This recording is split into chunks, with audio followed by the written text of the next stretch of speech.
Bienvenido a mis sitios de internet Rocío Chávez Ciencia de Datos.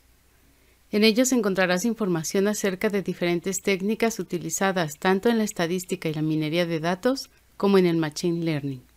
En mi canal de YouTube te explico detalladamente desde las matemáticas que hay detrás de dichas técnicas hasta la manera en la que puedes implementarlas en tu computadora, utilizando diferentes lenguajes de programación tales como R, SQL y Python. Si estás interesado en agilizar aún más tu aprendizaje acerca de estas técnicas, te invito a visitar mi página en Patreon, en donde podrás obtener los códigos que voy utilizando. Si conoces a alguna persona a la que pudiera serle de utilidad esta información, por favor, ayúdame a compartirla. Ahora que estuve organizando todos mis scripts para subirlos a mi página de Patreon, me di cuenta de que no incluí una parte muy importante al momento de llevar a cabo el clustering jerárquico, que viene a ser el cálculo de los centroides de cada uno de los clústeres formados.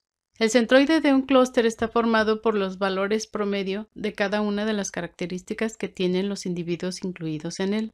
Antes de seguir adelante, te recomiendo que veas los videos Clustering jerárquico en R y Clustering jerárquico aglomerativo, explicación matemática, ya que este video es una continuación del primero y en el segundo encontrarás un ejemplo matemático del cálculo, tanto de los clústeres como de los centroides. Este código que te muestro aquí es el que te expliqué en el video Clustering jerárquico en R, por lo que no invertiré tiempo en volverlo a explicar, sino que simplemente lo correré para obtener los clústeres. Le indico el directorio en el que voy a trabajar. Leo el archivo que voy a analizar. Le pido que me muestre las primeras filas del mismo y vemos que se trata de las calificaciones de 5 materias de unos estudiantes. Con estas 4 líneas siguientes, obtenemos los clústeres a los que pertenece cada uno de los estudiantes con base en la similitud de sus calificaciones. Voy a pedirle que me imprima el objeto grupos para saber a cuál clúster pertenece cada alumno. Y vemos que Lucía, Andrés, Carlos y María se encuentran en el clúster 1. Pedro, Inés, Ana y José se encuentran en el clúster 2 y Luis y Sonia en el clúster número 3. En el objeto clusters voy a almacenar los números de los clústeres formados. Esta información la podemos obtener aplicando la función unique al objeto grupos. Con esta función le estoy pidiendo que me traiga los valores, pero sin que estos se repitan. Antes de explicarte el código que vemos a continuación, lo voy a correr para que sea más clara la idea de lo que estamos buscando. Como puedes ver, se formaron 3 gráficos de barras, uno por cada clúster, cada uno de los cuales contiene las calificaciones promedio obtenidas por los estudiantes contenidos en ellos. Aquí podemos apreciar que los estudiantes del primer clúster obtuvieron calificaciones altas en historia y español, los del segundo clúster en ciencias y matemáticas, y los del tercer clúster en deportes.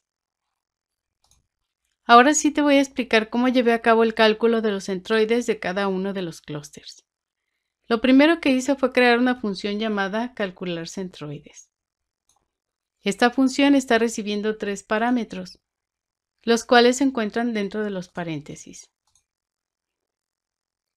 Y vienen a ser el número de clúster, el archivo que contiene la información de las calificaciones de los estudiantes y el número de clúster al que pertenece cada estudiante. Entre llaves, colocamos lo que queremos que se lleve a cabo dentro de la función. Vamos a ubicar a los alumnos contenidos en cada uno de los clústeres, para lo que vamos a utilizar el operador de comparación igual que. Lo que estamos comparando es el número de clúster que le está llegando a la función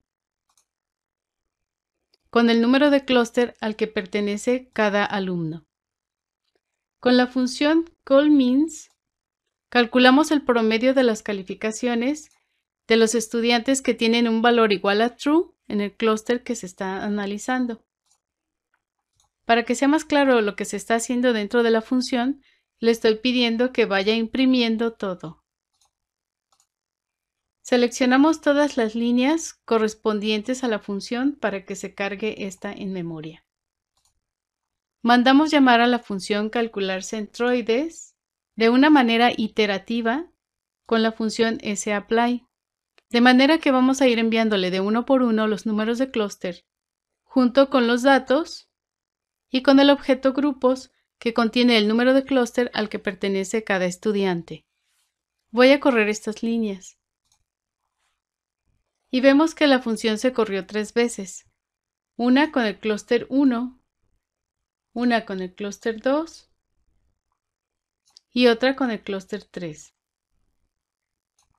Y aquí se fueron imprimiendo los resultados que se fueron obteniendo. Por ejemplo, en el clúster 1 se muestra que Lucía, Andrés, Carlos y María tienen un valor booleano igual a true, lo que significa que estos son los estudiantes pertenecientes a este clúster.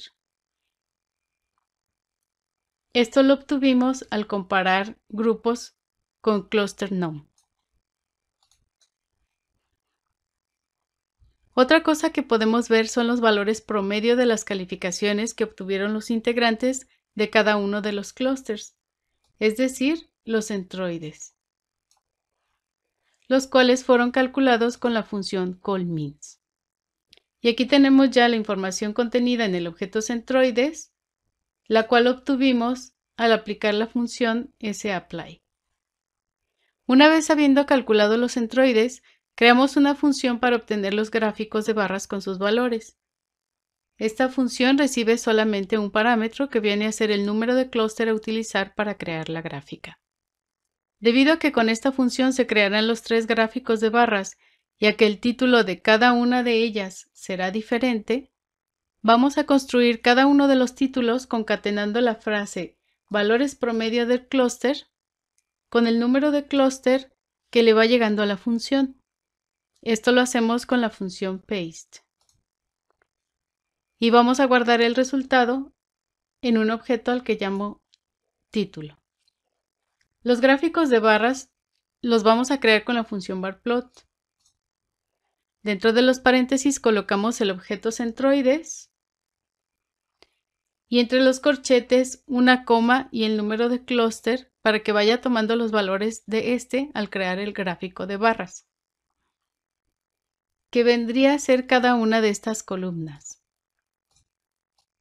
Incluimos también el título con el parámetro main igual a título.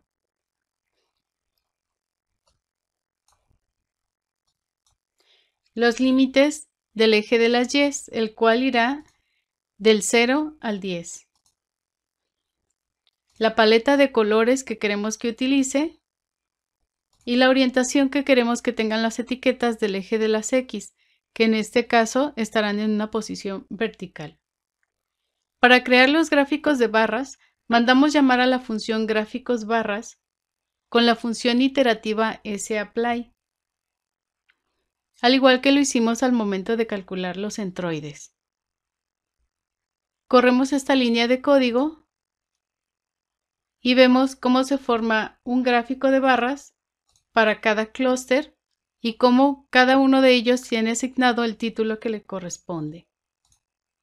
Valores promedio clúster 2, valores promedio del clúster 3. Si estás interesado en adquirir alguno de mis cursos en línea, puedes consultar información al respecto en mi página web Aprende Ciencia de Datos con Rocío Chávez, misma que se encuentra en rociochavezml.com. Nos vemos en el próximo video.